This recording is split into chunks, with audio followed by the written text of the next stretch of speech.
Maestro Antonio Álvarez Mesta, muy buenos días. Muy buen día, mi estimado Juan, muy buen día a todos. Siempre es gratísimo estar con ustedes. La señora Arcelia Hernández me pidió que hablara sobre supersticiones. Ese tema alguna vez lo abordé aquí y le digo a ella y a los estimados amigos que la etimología es clara, es lo que está encima, lo que se carga sin necesidad. En este caso se refiere a una creencia.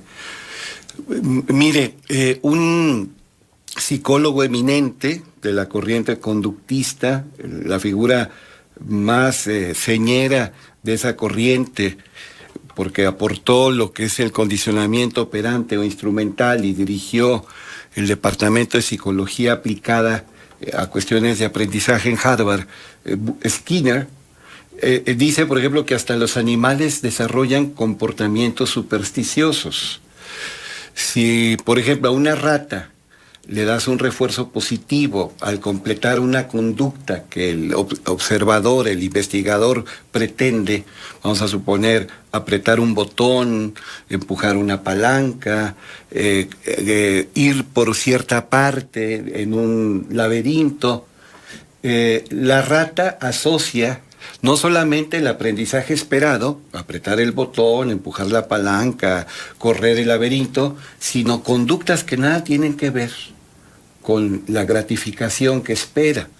Si se rasca una oreja antes de haber recibido el refuerzo positivo, si se mesa los bigotes, cada vez que quiera el refuerzo positivo, hará lo que el investigador espera, pero aparte se rascará la oreja y se mesará los bigotes. Son conductas innecesarias que asociamos con el éxito y con la gratificación. Unos más, otros menos, pero incurrimos en este tipo de comportamientos supersticiosos. Insisto, la etimología es lo que está encima, pero sin necesidad. Son fardos que no tenemos por qué llevar, cargas que nos agobian y no tenemos por qué transportar. Son creencias francamente ridículas. Entonces, esa es la etimología de superstición, pero también me han preguntado una y otra vez que si el número 13 tiene que ver, por ejemplo, con el casi fracaso del Apolo 13, que en Estados Unidos y en el mundo, en buena parte del mundo, pues mantuvo en vilo a las personas cuando aquel viaje casi termina en tragedia. Afortunadamente, aunque no se completó la misión, los astronautas salvaron la vida. Y entonces, le digo, por supuesto que no, asociar el número 13 con lo infausto, con lo aciago, es antiquísimo. Hay quien habla, por ejemplo, de que tiene que ver con los templarios y el día en que condenaron a muerte, o más bien ejecutaron la sentencia de muerte del gran maestre de los templarios. Pero creo que la versión más fidedigna, la respuesta más fehaciente, que entre otros consigna Carl Sagan, que he insistido 1000 veces que no solo era astrónomo, sino también un espléndido divulgador de la ciencia y de la cultura en el sentido más amplio, es que en la Edad Media, evocando un hecho muy anterior a la Edad Media, la última cena de Jesucristo, la gente, cuando había una reunión y coincidían 13 personas, se asustaban y tenían que deshacer el número 13 yéndose a alguien de inmediato o haciendo que otra persona formara el 14 o el 15 otras personas. ¿Con qué se asociaba? En la última cena estuvo Jesucristo con sus 12 apóstoles. Obviamente son 13 personas. Y antes de que pasara mucho tiempo, 2 de esas personas encontraron la muerte de una manera dolorosa. Obviamente hablo de Judas de Cariot, que un libro dice que se ahorcó, un libro de la Biblia, otro da a entender que cayó de muy alto y tuvo estallamiento de vísceras. Y hablo, por supuesto, de Jesucristo que murió en la cruz, que los creyentes decimos que resucitó. Esa es una convicción personal y de millones de personas, pero es un hecho que murió. Entonces, se asocia el número 13 con aquella última cena. La Edad Media, que por algo le llaman la Edad Oscura, por el fanatismo, el dogmatismo, la cerrazón, la intolerancia, la ignorancia, vinculaba muchas cosas con el pensamiento religioso bajado al más ínfimo nivel. Mira, por ejemplo, pasar por debajo de una escalera. El sentido común te dice que si está un pintor de brocha gorda dando color a una pared, o está un albañil aplicando mezcla u otras cosas, pues no te conviene pasar por debajo de la escalera donde está trabajando, porque algo puede caerte, mancharte, puede ocurrir un accidente. Pero en la Edad Media, eso se vinculaba con un pecado mortal, iba contra una ofensa, se interpretaba como una ofensa a la Santísima Trinidad. La escalera en relación con el piso y con la pared forma un triángulo, y el triángulo tiene que ver con la Santísima Trinidad, que las religiones cristianas constituyen en el centro de su credo. Entonces, cosas así son supersticiones. Esto de se rompes un espejo y ¿cuál es la sanción? El castigo, digamos, sobrenatural. ¿Cuál es, Juan? Pues 13 años de mala suerte. 7 años de mala suerte. 7 años de mala suerte. Pues también tiene una explicación religiosa. Por lo menos se especula en este sentido y parece que sí es plausible esta tentativa de explicación. El 7 siempre se asocia con la divinidad. Es un número que tiene que ver con la perfección, con lo sagrado, con la plenitud. Ahora, el espejo. Génesis 1:26, antropología cristiana. El hombre fue creado a imagen y semejanza de Dios. Qué hermosa antropología de origen bíblico, la concepción del ser humano. El hombre fue creado a imagen y semejanza de Dios. 1:26. Romper el espejo es como ir contra la imagen que refleja el espejo, que es humana, pero un humano que fue hecho imagen y semejanza de Dios. Te dirá, no, eso está muy elaborado. De acuerdo, está muy elaborado, pero no, a mí que me interesan estos temas, no he encontrado mejores explicaciones. Ahora, seguimos, por ejemplo, siendo supersticiosos, comulgando con ruedas de molino, creyendo patrañas, eso es un hecho. Hay gente que busca amuletos y talismanes, hay gente que incurre en prácticas que van contra la razón y contra el sentido común. Si tú buscas ya no la etimología de superstición, sino el significado convencional de la palabra superstición, cuando viene la explicación, siempre dice, es algo que va tanto contra el conocimiento científico como la genuina religión. Entonces, fíjate, ataca las dos cosas. La genuina religión, que muchas veces la rebajamos a una superstición.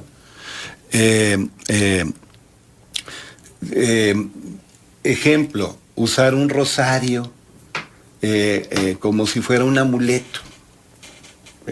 Para el creyente, el rosario es un instrumento que le permite organizar sus oraciones, manifestar su devoción. Pero mucha gente que nunca ora ni trata así el rosario, lo usa como un amuleto.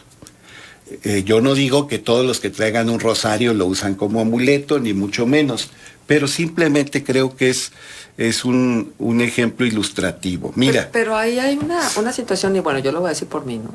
Como de protección, como que sientes que traes a la manifestación de Dios, la Virgen, porque el rosario lo asociamos mucho con la Virgen. Y eso es un amuleto, una protección. Sí, pero no es esta protección de que te aviento el rosario para que se vaya el demonio, ¿sí? Sí. No, sino es como un sentirte acompañado. Sí, de acuerdo. Ahora, acordémonos de James Fraser, La Rama Dorada, un libro maravilloso de centenares de páginas donde habla de la magia simpática o simpatética, que también, según la traducción, y la magia parasimpatética. Y, a ver, un torero tiene una tarde triunfal y ya es un torero de tradición y por ende de dinero. Tiene muchos trajes de luces. Se vuelve a poner el mismo traje de luces porque asocia ese traje de luces con la tarde triunfal.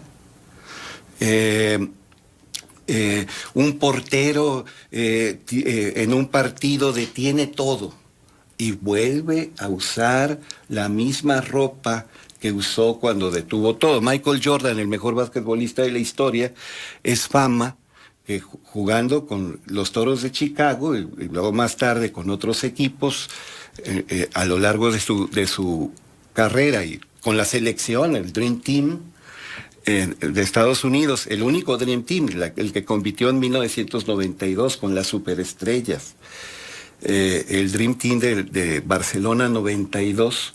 Bueno, debajo de el pantalón corto, bueno, usemos el anglicismo, el short del equipo, ya sea de la selección o del equipo profesional, traía un short que había utilizado en sus tiempos colegiales, en la Universidad de Carolina del Sur. Y él decía, no uso detergente en este short, lo pongo en agua tibia con un poquito de jabón de manos para que me dure, porque cuando no me lo pongo no juego bien.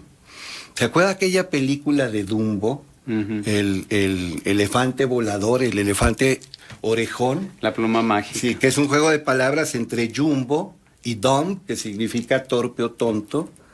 Bueno, la pluma mágica que un cuervo le hizo llegar y cómo Dumbo suponía que gracias a esa pluma supuestamente mágica era que podía volar. Bueno. Entonces, los futbolistas, los deportistas en general, usando mal un término de origen, después diremos por qué, usan el término cábala. Por ejemplo, pisan la cancha con el pie derecho porque si no van a jugar mal. El Lev Yassin, la araña negra, cerraba como si tuviera un sí, pero cierre la portería y es considerado el mejor portero de la historia. Bueno, ya acabó el tiempo, pero el señor Cuéllar Anaya hizo una pregunta la semana pasada sobre el significado de la palabra chikungunya. Y esta palabra es de una lengua bantú hablada en Mozambique y en Tanzania, y el eczema significa secarse, pero también encorvarse o torcerse.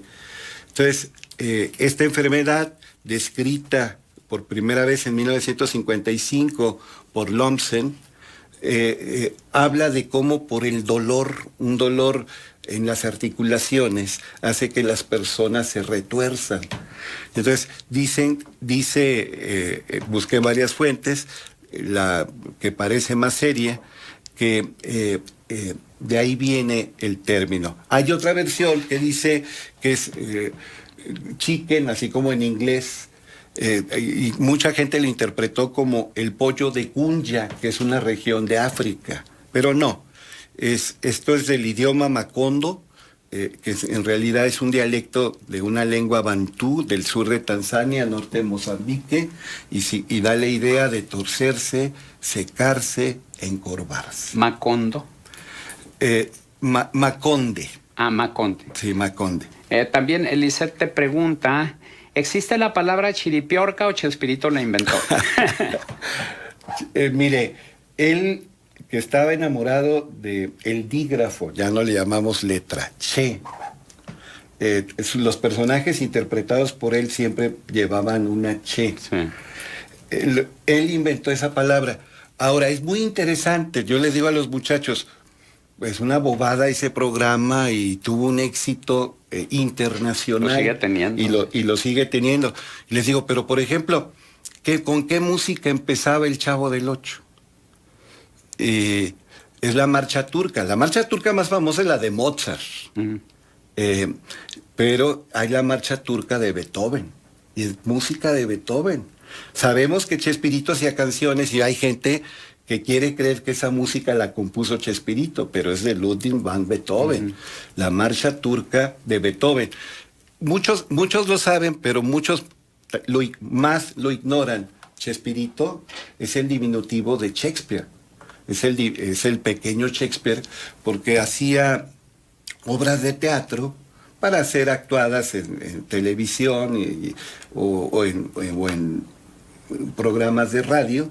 Tuvo mucho éxito. De hecho, la mejor época de Gaspar Enaine y Marco Antonio Campos, Viruta y Capulina, los libretos los hacía Roberto Gómez Bolaños. Y las canciones que cantaban Viruta y Capulina. Sí. Entonces, era el pequeño Shakespeare, Chespirito. Exacto. Hay otra... ¿Sí? Hay otra pregunta también. Dice, ¿nos podría decir el maestro de dónde viene la palabra adiós? La dicen mucho en los ranchos. Bueno, ahí implica sorpresa, incredulidad o escepticismo. Adiós.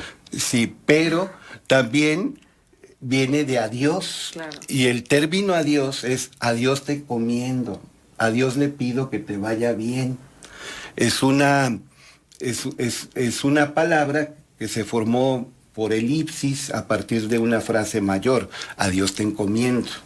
Entonces, ciertamente los ateos y los agnósticos duros y recalcitrantes, pues no les interesa mucho encomendar a Dios a una persona, pero de ahí viene. Muy bien, Toño, ¿algún punto de contacto? Antonio Álvarez Mesta, @hotmail.com.